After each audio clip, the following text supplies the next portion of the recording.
What's up, everyone? I'm the average Joe that is gonna narrate to you a little bit of the experience of how it is to be inside of huge Nias. I think everyone remembers this well. It was 2018. This well that capsized the fishing boat out there, and it was the most scared I've ever been in my entire life. And I think everyone was scared too. Everyone except one guy named Matt Bromley. He was the only one sending it. If you go to his YouTube channel, he narrates the wave of his life on that swell. And I remember seeing this scene you're seeing right here. You were there, right? On the left, on the shoulder. Yeah, I was there, shoulder hoping. And I remember when he started to paddle for that wave, I was like, no, bro, please don't do it. I feared for his life. I really did. I thought he was gonna die.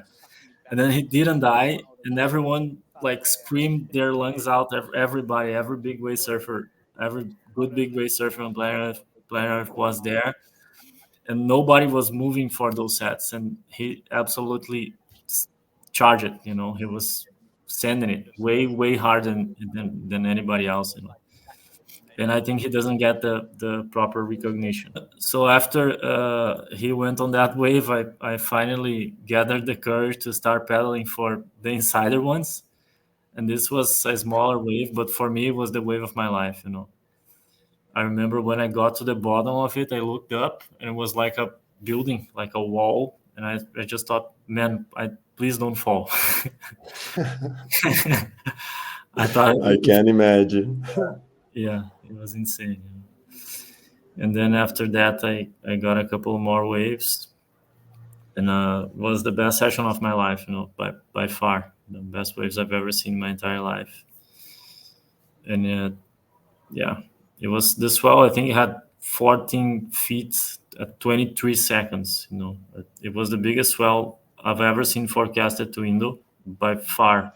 I think the second biggest swell I've ever seen forecasted was 11 feet at 19 seconds, for Nias.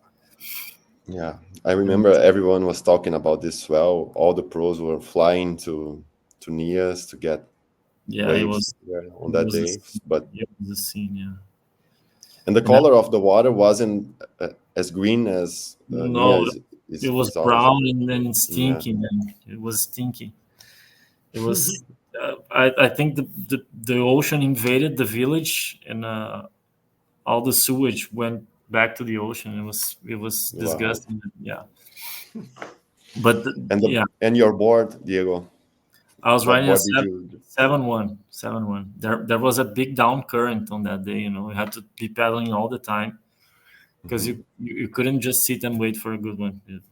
Just strong down currents. You had to be paddling all the time. That's why I chose the 7-1. It was a Paisel? It was Gary Linden 7-1.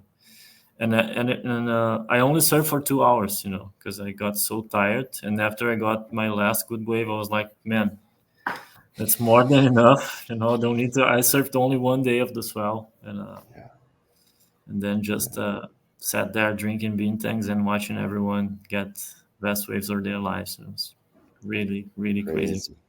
Crazy wave. But hats off to Matt Bromley. He was yeah. Thanks to him, I got his waves. If it didn't go on that big one, I wouldn't have created the courage to go on the smaller ones and get the waves of my life. Nice. So thanks for that. Congrats, Diego. Thank you, guys. Yeah. I don't think I've ever coming back to surf anything close to that. Too much. Way too much.